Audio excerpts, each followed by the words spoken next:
Yo, what's going on YouTube? It's your boy Kai checking in with another video. And today we got how Drakeo the Ruler was framed and assassinated by Inglewood.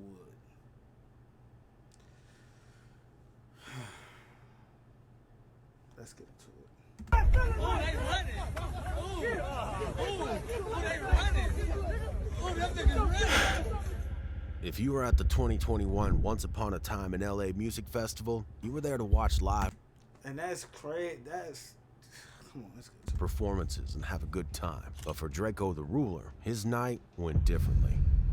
Drakeo arrived at the Bank of California Stadium in his Rolls-Royce Dawn to perform in his hometown, after which his entourage of 6 men and 1 security guard were searched and stripped of any weapons. You feel me? Come on, bruh. Like, bruh, that shit don't, like, bruh, just every time I hear this story, it makes me so fucking mad, bruh. But let's get into it, like. At around 8:30 p.m., Drakeo was backstage chilling with his homies when someone yelled, "Distinct team," and that's when it all went down. Drakeo and his team went to fight the op, but they were not prepared for what was about to happen next, because this wasn't going to be a fair fight, just another scuffle. From out of nowhere, a formless horde of about 40 to 60 men wearing gang colors joined the fight. But if you think these men were there to support the Stink Team, think again. And they weren't just wearing gang colors. They could all be hearing hollering "Suwa," like a bunch of soldiers chanting the call to duty. Chaos ensued. Punches were exchanged, and someone in a black ski mask was handed an object that looked like a knife. At that very brief moment, Drakeo was separated from his team, and the man who was given the knife made his way to the rapper. And this is exactly why I say, bro, the shit, it wasn't honorable, bro. The shit is not honorable. Niggas is real live hoes, bruh. Like, niggas real live be hoes, bruh. It's only honorable if you do it in the streets. Not when you know a nigga is unarmed. Like, when you know a nigga, everybody in this bitch gets stripped, but certain niggas don't get stripped. Certain niggas get searched. Oh yeah, certain things is put in precaution. Hey, you can only bring certain amount of people.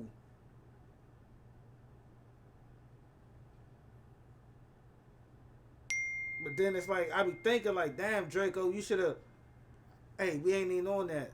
It's not even the time or place. It's not even the time or place. We ain't even on that. I ain't even gonna pack shorty out. If a nigga say fuck woo woo woo, hey, we here to do business. Cause that's what type of person he was. He was all. That's why even when Catchy said, I mean not Catchy, but that's why even when Ralphie said, like, when he broke down the story, he like, bro, Drakeo won. We know what we was going into. We know everybody was gonna be there. We seen the listing. We seen who was gonna be there. But nigga ain't stopping his money. I don't give a fuck what you niggas talking about. Nigga ain't stopping his money. I'm getting 100,000. I'm getting 100,000. Man, I'm going to get that. Fuck what you niggas talking about. I'm not letting you niggas slow my money down. But that's what I'm saying. Drakeo should have been like, bro, we not on that. Not right here. If y'all want me, it gotta be, come on, in the streets. We here to do business. We here to do business. Let's conduct business. If we here to do business, we here at a fucking festival. That shit make me mad, because, like, bro, this the only nigga who got killed at a show that he was performing at. That shit is not right, bro. That shit don't sit right with me, bro. That shit is not right, bro. After which, This is a developing story for us. Rapper Drakeo, the Ruler, was stabbed to death at a concert in Exposition Park. Rapper Drakeo the Ruler fatally stabbed behind the main stage area as a fight broke out around 8:30 p.m. Drakeo was stabbed in the neck, and paramedics arrived at 8:40 p.m. to rush him to the hospital. Unfortunately, Drakeo passed away at midnight. But his death leaves a few questions. How did Drakeo get involved in such a heated beef that as many as 40 to 60 gang members wanted him dead? What could Drakeo have done that his ops wanted to get him so bad that they did it at a concert? Daryl Caldwell, also known as Drakeo the Ruler, was born on the 1st of December 1993 in South Central LA. The best rapper from the West Coast. Period. He and his brother Fact. Devontae Caldwell, aka Ralphie the Plug, who was also a rapper, were raised by their mother. Their father wasn't in the picture, and their mother, Darlene Cornell, catered for the family with her job as a preschool teacher. Drakeo was raised in the 100 section of South Central LA. What part of LA are you from? I'm from South Central LA. The hundreds. Just like another LA rapper and legend who you might know as Ice Cube, Drakeo attended Washington High School in Westmount, but Drakeo jumped off the porch at a very young age. By the age of 12, Drakeo had already caught his first offense. He was arrested for stealing $1 out of a tip jar. The young Drakeo was then shipped off to a correctional facility called the Camp, but this camp didn't seem to have any effect on Drakeo. During this period, Drakeo floated among many of these correctional facilities as he was frequently involved in various crimes, including burglary and gun possession. By the age of 15, Drakeo was shot at Washington High School, and that's when the school authority decided that they had enough. Drakeo was kicked out of school and became a permanent feature on the streets. So Drakeo started making money through home invasions, or as he called it, flu flamming. But Drakeo also had an interest in entertainment. He and his brother Ralphie the Plug began a dance crew known as Too Greedy. Still, members of Too Greedy also became popular for house robbery, mostly targeting Asian households for their dealings. After some time, the Too Greedy team also became known as the Stink Team, and this was around the same time that Drakeo began rapping. Drakeo states that he always wanted to rap because he saw it as a way of escaping the dangers of the street. Drakeo and his Stink Team released several mixtapes and hits that made them a prominent name on the streets of LA, and in early 2011, Drakeo began using YouTube as a platform to showcase his talent. He dropped several freestyles over other rappers' beats, but it wasn't until 2013 that he took his career to another level. Drakeo dropped his debut mixtape, Nervous Music, and then dropped another mixtape titled Mr. Mosley in 2014. Many of his tracks during this period featured various members of the Stink Team. And in early 2015, Drakeo released his breakthrough song, Mr. Get Dough. This song got a lot of people to pay attention to Drakeo's talent, and one such person was DJ Mustard. He got a remix with DJ Mustard, RJ, and Choice. But it was also during this period that Drakeo started having issues with the feds, because while he claims that the Stink Team is a group of rappers, the feds believed otherwise. The LAPD categorized the Stink Team as a gang. Prosecutors claimed that the Stink Team was a ruthless gang of home invaders with 20 to 30 members, because many of these members belonged to Crip sets, Rollin' 100s and Rollin' 40s. Members of the Stink Team include Say So the Mac, Good Finesse, Money Monk, Rebel, Bambino, Catchy the Great, Kells, who's a member of the Rollin' 100s, Young Bull, a member of the Rollin' 30s, Too Shitty, a member of the Rollin' 60s, while Drakeo and his brother Ralphie the Plug were two top members of the group. But unfortunately, it wasn't long before the Stink Team got in some serious trouble. On the 10th of December 2016, Drakeo and several members of the Stink Team went for a naughty or nice pajama jam party. They arrived at the venue at the 100 block of West Victoria Street with a 5-car convoy. Another member of the team, AB, joined them at the venue. The Stink Team were all in their cars waiting to go when Too Shitty approached Drakeo's car window and informed him that the members of the Inglewood Family Bloods, IFB, were at the party. The IFB had become the Stink Team's ops because many members of the Stink Team were members of the Rollin' Crips. And although Drakeo didn't belong to any gang, the IFB saw him as one of their ops because he used to roll with a lot of Crips. Therefore, the Stink Team was worried about their presence. After Drakeo was told they were at the party, he ordered the Stink Team to leave immediately. However, just as they were about to leave, another IFB member known as Red Bull walked past him. Immediately, Kells and AB spotted him. They both opened fire without giving it a second thought. After catching several bullets, Red Bull was soaked in blood, but he still managed to stumble back into the venue while wheezing and gasping for air. 2 other people were injured while Red Bull, who was shot multiple times, unfortunately died from his injuries. I told him, hey mom, I spent 8 years on this degree, but I hate it. AB and Kells were actively involved in a feud against Red Bull Inglewood Family Bloods, so for them, they had just fully utilized an opportunity to take an op out. So while caught in the euphoria of popping one of their enemies, Kells turned to Drakeo and said, I emptied a clip on them dudes. The Stink Team jumped into their vehicles and drove back to Drakeo's apartment, which was only 15 minutes away from the venue. The shooting happened around 11:30 p.m. and the crew was unaware that the victim had died until they heard it on the news at around 3 a.m. the next day. After this incident, Drakeo would return to making music and dropping the visuals to his songs. Drakeo would drop some of the biggest hits of his career during this period. But what the rapper didn't know was that these videos would turn out to be his hubris. The feds were paying close attention to all of Draco's moves, and they stated that it was this video of the song Bully Breaker that helped them identify Draco's apartment. Drakeo then dropped the most viewed music video of his career, the video for the song Impatient Freestyle. In the video, Drakeo is seen having a good time with his homies, smoking, drinking, and many of them holding big pipes. The video would also feature another important character in Drakeo's story, his Mercedes GLE coupe. However, this car would also turn out to be Drakeo's Achilles heel.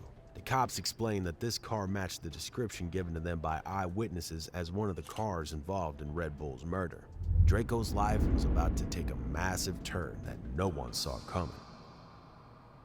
Drakeo found himself embroiled in a murder case that would become one of the most fascinating criminal cases to involve a rapper. On the 2nd of January 2017, Drakeo was celebrating the beginning of a new year with his family, members of the Stink Team, and several other of his homies. Their hands were saddled with drinks, and they had weapons lying around. But this atmosphere of celebration would soon change instantly. Police raided the rapper's house and arrested Drakeo, members of the Stink Team, his mother, and his sister.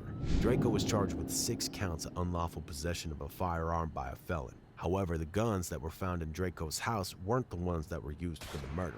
So at this point, all the cops had were bullets, surveillance footage, and shell casings from a .38 and .40 caliber pistol. All of these weren't enough to make a case, but that would change very soon. While Drakeo and members of the Stink Team were in jail, the cops adopted a controversial tactic to get the answers they wanted. Just before the Stink Team was formally charged, they planted a jail informant who was wearing a wire in the same cell as Too Shitty, and Too Shitty unknowingly spilled the beans. He revealed that the shooter was AB, after which AB was arrested, and then they used the same strategy on him too. AB was a member of the Rollin' 40s, so they put an informant who posed as an OG 40s member. This made AB comfortable, and it gave the feds an hour, 22-minute long evidence. The recording of the conversation between AB and the undercover was played in the courtroom. AB pretty much nailed the coffin. He admitted outrightly that he shot Red Bull. He stated that he had beef with Red Bull, and shooting him on sight was his plan all along. AB even explained that he used a .38 pistol because he didn't want to leave any shell casings, while Kells was the one who used a .40 Glock. He also revealed that he shot Red Bull at least 2 times. However, AB never mentioned Drakeo. He only incriminated himself and Kells, so Drakeo should have been let go. Well, the Popo didn't think so. Unfortunately, it only got worse for Drakeo from here. Despite AB and Kells clearly stating that they were both responsible for Red Bull's death, Drakeo was held in jail for 10 months and was eventually released in November of 2017. After he was released, Drakeo went back to making music and released arguably the best work of his career, Cold Devil. This mixtape cemented Drakeo's legacy in LA. No. Cold Devil is cool, but it ain't. I know I shouldn't even be doing this because we in the middle of a video, but nah, that shit tough, but that shit ain't. Nah, come on. Rap. Drakeo's career would continue to soar, but in March 2018, the Stink Team leader was arrested again. Drakeo was taken to Fort Compton, a 12-story Compton courthouse that has become a cradle of gangster rap. In an interview with DJ Vlad, Drakeo states that he was charged with first-degree murder, 5 counts of attempted murder, and conspiracy to commit murder. You get charged with first-degree murder, attempted murder, and conspiracy to commit murder. Yep, first-degree murder, conspiracy, 5 attempted murders. 5 attempted murders. And 2 gun charges. The cops also tried to pin gang affiliations on Drakeo by using his beef with another rapper, RJ, to prove that he had a motive for murder. RJ is a member of the Athens Park Bloods, and prosecutors built their case on the claim that AB told the informant that they went to the party looking for RJ. They even claimed that Drakeo's lyric on the song Flex Freestyle, where he said, "I got RJ tied up in the back," is proof he wanted to kill his ops. But the Fed's case became even more comical when RJ clearly stated in an interview with No Jumper that he wasn't even meant to be at the party. How do you feel about the cops saying that Drakeo was trying to line you up? I believe that, you know, cops gonna do what a cop gotta do. They got jobs too, but I wasn't supposed to be at that show. I wasn't supposed to be at that show, and nobody. The show that they're saying that he was Nobody called. sending someone to kill you at or whatever. Yeah. Nobody called me. Nobody called me to be there. You feel me? Nobody. So for one, like you gotta go through people to get to me. You gotta go through people to get to me anyway. So not anybody just gonna call me. So let's put things in perspective. The man who Drakeo was supposedly going to target at the party stated that he wasn't even going to be there at all, and that he didn't believe Drakeo wanted to kill him. And the guys who were responsible for Red Bull's death also stated that he wasn't involved in the shooting in any way possible. So under normal circumstances, this means the cops no longer had a case against Drakeo, and he should have been released. However, he was given no option of bail. The rapper was depressed and even tweeted that he no longer wanted to be a rapper. But it seemed that this tweet only made matters worse for Drakeo. Drakeo was put in solitary confinement for 24 hours a day and was allowed to only go out for a few breaks. He was in the hole for almost a year, and by the 10th month, Drakeo started hallucinating, thinking that the walls were closing in and that the rooms started getting smaller. He was eventually acquitted of the murder charge in July 2019. But he still wasn't released after that. Instead, the DA refiled the charges of criminal gang conspiracy and shooting from a motor vehicle, the same charges Drakeo had just beaten. He was kept in jail for almost another year, and Drakeo wasn't released until he accepted a plea deal in which he pled guilty to shooting from a vehicle, a crime Drakeo stated that he never committed. After he was released, Drakeo will return to the studio, doing what he does best, dropping hits. But while his career was growing, Drakeo's beef with the IFB became even deadlier. He continued to diss him in many of his songs, especially with his popular line, "He's not coming back, and that's that." This line... I shouldn't laugh, but no, that's definitely one of his favorite lines to say. He's never coming back, and that's that. Like, this nigga Drakeo was crazy. Line was clearly referring to the death of Red Bull, and is one Drakeo was fond of using. But his beef with the Inglewood Bloods became worse after he dropped the song Inglewood. The song included several lines, such as, "Turn the suburbs of Inglewood to a gym factory. Know a lot of dudes told in Inglewood. Y'all condoning snitching. This stink team run LA. You gotta come better." With lyrics towards IFB, the beef between Drakeo and Inglewood had reached a breaking point, and it seemed like just a matter of time before something definitive happened. Drakeo arrived at the Bank of California Stadium in his Rolls-Royce Dawn to perform in his hometown in what would probably be the biggest show of his career. Drakeo had an entourage of 6 men and 1 security guard who were all searched and stripped of any weapons. At around 8:30 p.m., Drakeo was backstage chilling with his homies when someone yelled, "This stink team." And this is what started the fight that led to Drakeo's death. Some rumors even claim the person who caused the fight wasn't even a member of the Bloods, but instead a member of the Black P-Stones, while other fans believe his death was simply retaliation for Red Bull's murder. But irrespective of who was responsible for his death, 2 things can't be denied. Drakeo made his impact and is a legend in LA. And Drakeo would still be alive if he had steered clear of street beef and focused on his music. But what y'all think? Was Drakeo falsely prosecuted? And why was he really targeted? Leave your comments below and let us know what you think. If you like what you saw, make sure to check out this next one, click like and subscribe, and we'll see you on the next one. Nah, that's crazy. Nah, like I said, Drakeo the best nigga out there, shit, man. Best nigga from LA. You got Kendrick, then you got Drakeo. Period. But I seen the No Jumper interview. Drakeo was damn near like copping, as far as like saying like, bro, like that shit had nothing to do with me. Like the death of Red Bull, like, bro, that had nothing to do with me, bro.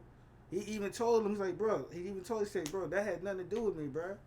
Like, why y'all keep throwing me into that? Like, my men did whatever they did. They got, like, whatever type shit they got going on, what they got going on. That's some street shit. Like, stop mixing me in this shit. Like, but that shit, that's why. Like, they just, he was the top nigga. He was the nigga getting all the money independently. It was a lot of things that transpired, from the Mustard shit, you know, him falling out with Mustard, to the RJ shit, to the Red Bull shit, to the YG shit, to just a bunch of niggas don't like him because like he really going up in his music shit, and then Drakeo dissing niggas, like it's a lot, like dissing the whole motherfucking city, like nigga diss the whole city, like yeah, Drakeo should have just, cause he was getting 100,000 stream, he was getting 100,000 just off the music, just off every month, off his streams on the music, he was getting 100,000.